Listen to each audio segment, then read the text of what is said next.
Shut up and sit down. Coach, what was it that made you fall in love with us as a state? I mean, let's be honest. If we're going to have the argument of a Wisconsin sports Mount Rushmore, you're on it. You're on every single person's list. We couldn't be more grateful that you've chosen to spend your life with us ever since you got here in 1990. What are you still doing here? What is it about us? I love Wisconsin. I love Madison. I love the university. Had, as you know, a number of opportunities to leave and go other places. When I took the job, I felt that it had everything potentially that it needed. It wasn't being done, but there was a way to get the job done there.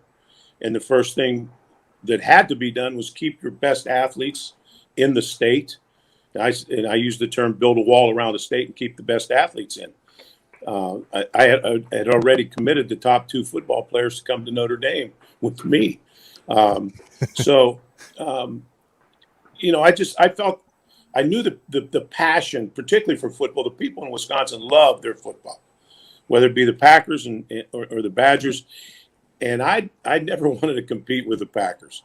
I've always had a great relationship with the Packers, worked closely with Ron Wolf and now Murph and the coaches that have gone through there and everyone else. I've always wanted a good relationship, and we've always had that because I know their value and how the esteem they hold in our state.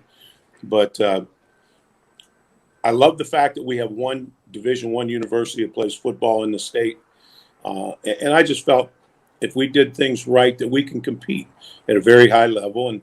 And once we build our foundation, we'd be consistent. And I argue that since 1993, we've been the most consistent athletic program, football and basketball, than any in the country.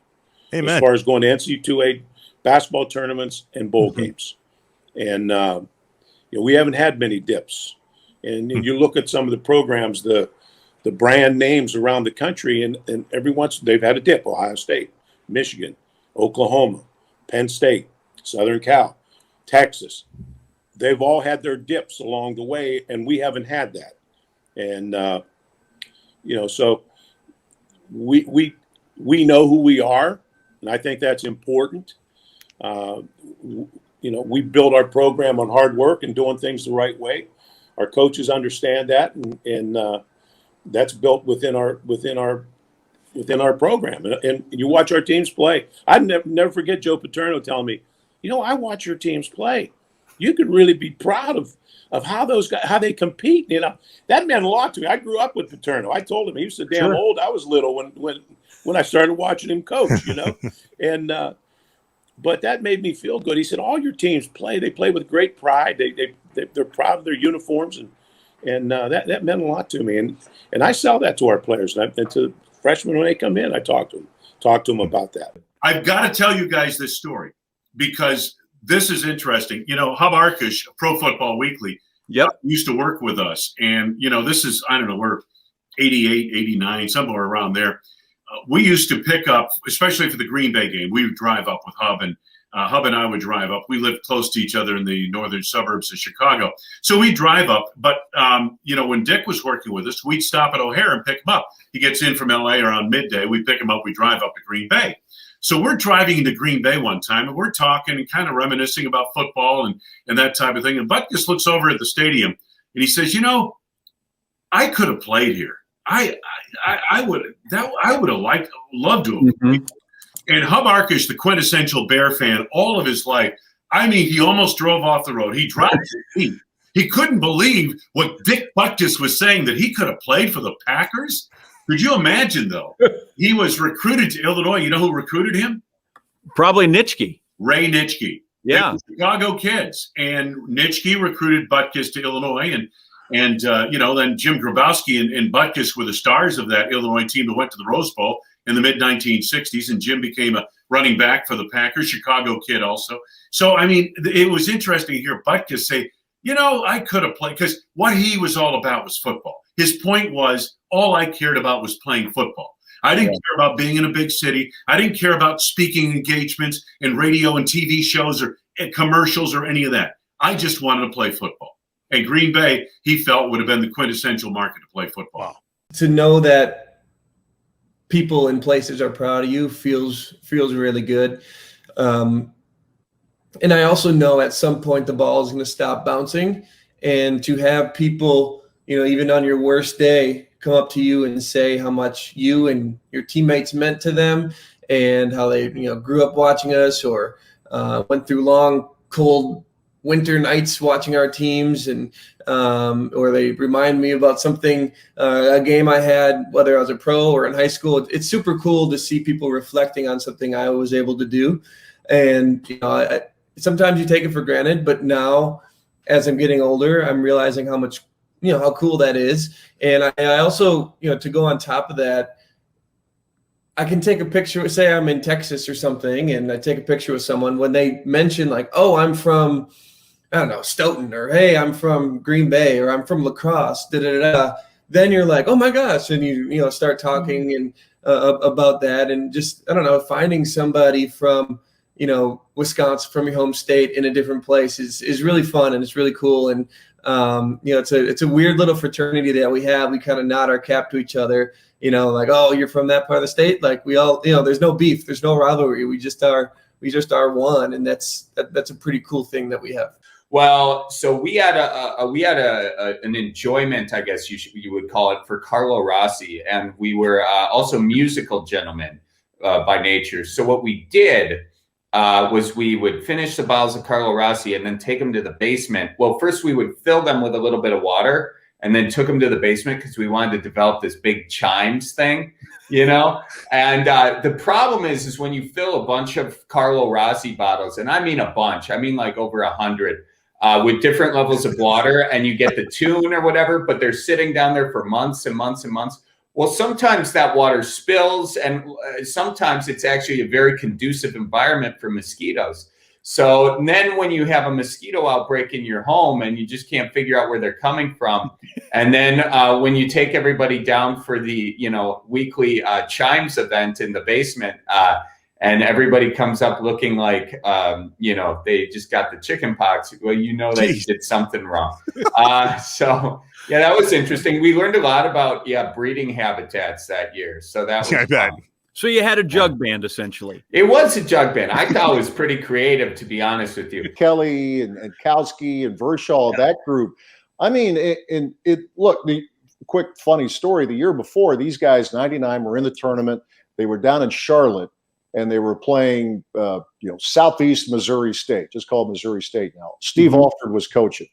And it was one of those games where it was Murphy's Law. The Wisconsin, their guys could not hit water from a boat. At halftime, it's 21-12.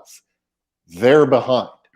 So it's a little gallows humor my partner and I are having on when we thought we were in a commercial break. CBS had sent a stat guy over and wanted to know what the halftime score of the Rose Bowl game was earlier that past season, and it was 24-21. And so what's coming. The graphic that they're going to flash before the second half. So Mike and I are talking about how we wonder if the Badgers are going to come out here for the second half. Duke was also was scheduled to play later in that arena, and we're suggesting that maybe they're really intimidated. And it was just kind of, gallows humor. What we thought was between the two of us. Well, it wasn't. It got out over the air. It was written about. And I'm thinking, well, this will be a career ender. But those guys the word got back, they laughed. He said, well, right. I would have said the same thing. It's 21-12. So they're into the following year. They beat Fresno State. They beat a top seed in Arizona, and they're being introduced in the Sweet 16. And Mike Kelly said after the game, he says, yeah, we're being introduced. And I'm talking to John Bryant, fellow guard who was great in that tournament. Said, look at us, a couple of slow dudes. We're playing in the Sweet 16. We're about to be introduced in the starting five. I mean, they took their craft seriously, but man, they did not take themselves seriously. You sit most every day next to Bob Uecker, or a booth apart. Like, that's got to be separated by a wall and three security guards. Yes, but that's got to be an amazing thing over the 15 years to sort of see that show, that persona. How's he been with you and your role and that relationship? He's great. You know, the best feeling in the world is kind of like when you feel the sting of that tranquilizer when you walk in his booth and then you wake up from that because they don't want you in there.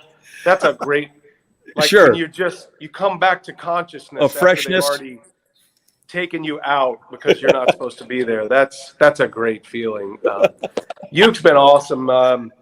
He didn't talk to me for 6 weeks, you know, when I first got the job. I went and introduced myself and, hey, I'm the new guy. He goes, I know who you are. Okay. And then I left. And then I didn't talk to him for 6 weeks. And I didn't know. I was scared to death of him, you know. I was, Sure. because I'm pretty good friends with Matt Vasgersian, and Matt was like giving me the whole, hey, Bob Uecker, like, awesome dude, but there's some things you need to know. Okay.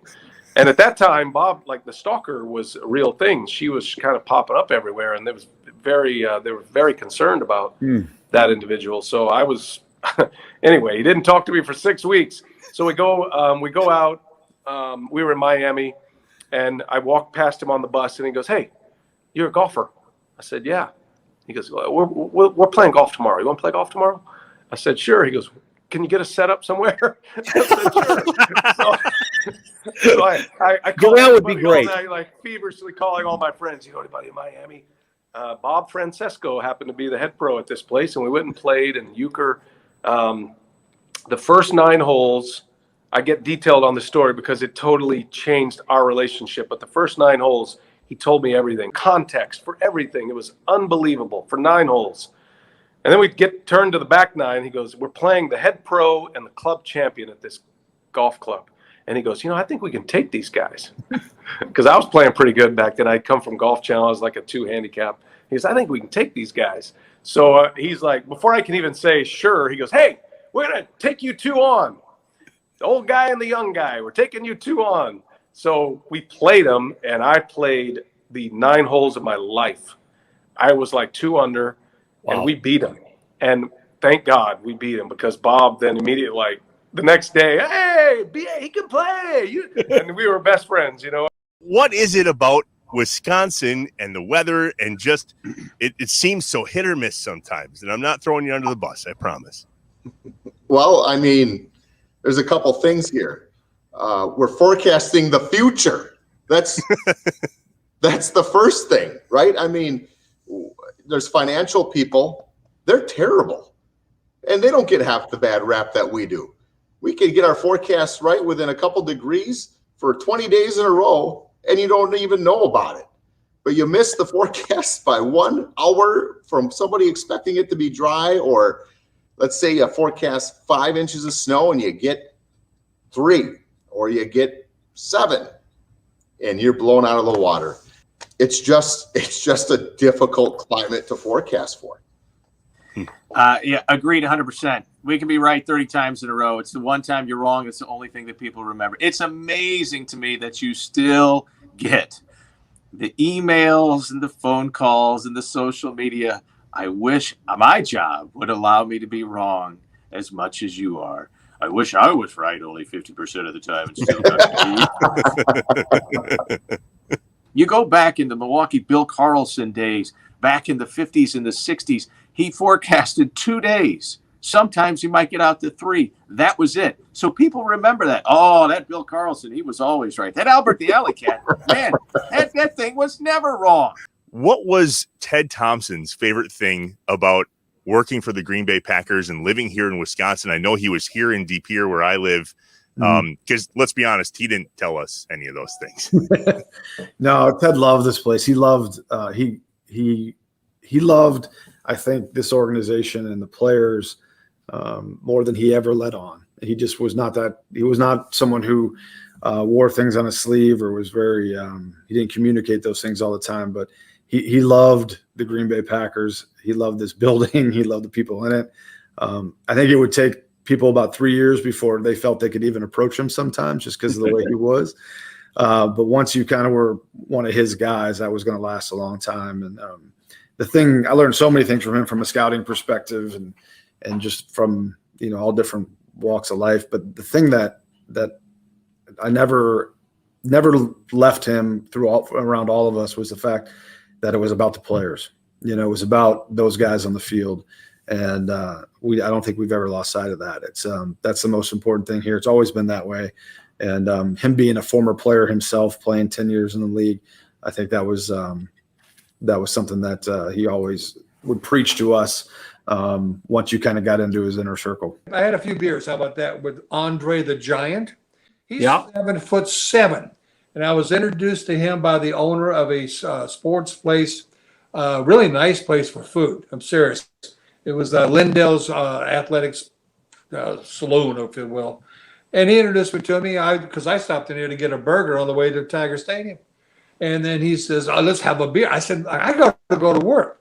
He says, "I wait for you. I wait for you." So we go down to Tiger Stadium. We had a nice night. We come back. We'd walk inside Lindell's. And he saw me. He says, "Oh, little man, come have one. I've been waiting." I go back there in the back. He orders 2 pitchers of beer. And I got 2 glasses of draft. And he says, "Cheers." He chugs down 2 pitchers to my 1 glass of beer. And all of a sudden, you ever seen 7'7" going backwards? I got into the golf completely by accident. I was in 7th grade. I had a bone disease, osteochondritis dissecans, and I had to go with non-weight bearing for 2 years. I was on crutches for 2 years. And I went to my trusty World Book, the Apple computer of my era, and I literally went to the doctor's office with a list of 25 or 30 sports. And we went down sport after sport after sport. And he said, "No, you can't do any of this stuff." And we got to golf, and he wasn't a golfer, and basically convinced him to let me try it. If I rode a cart and used the crutches and whatever. He had no idea the stress it put on my knee. But that's how I got started. And I threw myself into it. And 4 years later, I was a state champion. So it was the worst thing. And I use this a lot talking to kids, that the absolute worst thing in the world that could have ever happened to me maybe ended up turning out maybe being the best thing that ever happened to me. Yeah. They named a court after you. Tell us that story quick. Well, the best part of the story is that I was going to go down separately. We were on our way to play Iowa, and the players said, "No, coach, we're going to go to the Platteville game." They were playing Eau Claire when they did the dedication. And I said, "Really, you guys want to do that?" And they said, "Yeah, we want to be in the stands when they put the name on the court." So just kind of wondered about some of the guys and where they spit. I'm just not sure sometimes when you have a floor named after you, what they're doing. But we were very thankful as a family and as a coach and a person that spent 15 years there, that they would do that, and it was quite an honor. Did Brett ever get you in a tree stand? Were you a hunter? No, I was never a hunter. No, I wasn't. But I remember we used to go play a night at country club, and on the back of Brett's golf clubs was his bow and arrow. And after we were done golfing, he'd go bow hunting. Jeez, right there. But I'm a city guy, Trev. I'm not a big hunter. Right. After the Super Bowl, the press coverage is ungodly. It's hours and hours and hours. And myself and Josh Shit, we started sneaking around in AT&T, the belly of AT&T Stadium, and we found ourselves a club that had no patrons in it anymore. All the fans had left. It was a couple hours after the game, and we found our way in there. And some just low on the totem pole bartender was in there cleaning up a mess of all messes. It must have been a Packers party in there because it was mess all the way up to the ceiling. But he's cleaning this thing up, and we said, "Hey, do you care if we kick it here until our buses leave?" And he said, "Sure, no problem. I don't think I'm going to be out of here anytime soon." And we said, "Well, what can we order?" And he said, "Here, I'm not going to serve you, but since you guys won a championship, here's a bottle of Patron, and here's the Coors Light tap. You go ahead and take care of yourselves, and feel free to leave a couple bucks for me when you leave." So we just hung out there, myself and Josh Sit, and watched the highlights of the game, relived it with just the two of us as we sat there and drank for a couple hours before the buses went back. Inside Wisconsin is brought to you by Baycare Clinic, Cobblestone Creek, the University of Wisconsin-Platteville, Mill Home Supper Club, Festival Foods, Capital Credit Union, North Star Mohican Casino Resort, American Family Insurance, and Rolltech. JA, Inside Wisconsin, and American Family Insurance. We're calling it Quotes for a Cause. Pretty awesome. I like it. I want to learn more, and I'm glad that we are a part of this with American Family. My thought is, listen, if it's good enough to be on the Brewer Stadium, or you can put it on Steve Stricker's sleeve, that is a great partner, great neighborhood. I'm glad we're there. Us too. We are glad we're here with them. It's Quotes for a Cause. Head to insidewisconsin.com/AmFam. Get a quote, and your local participating agent will donate $5 to Habitat for Humanity. John Anderson's going to come and build houses. I just signed you up for that.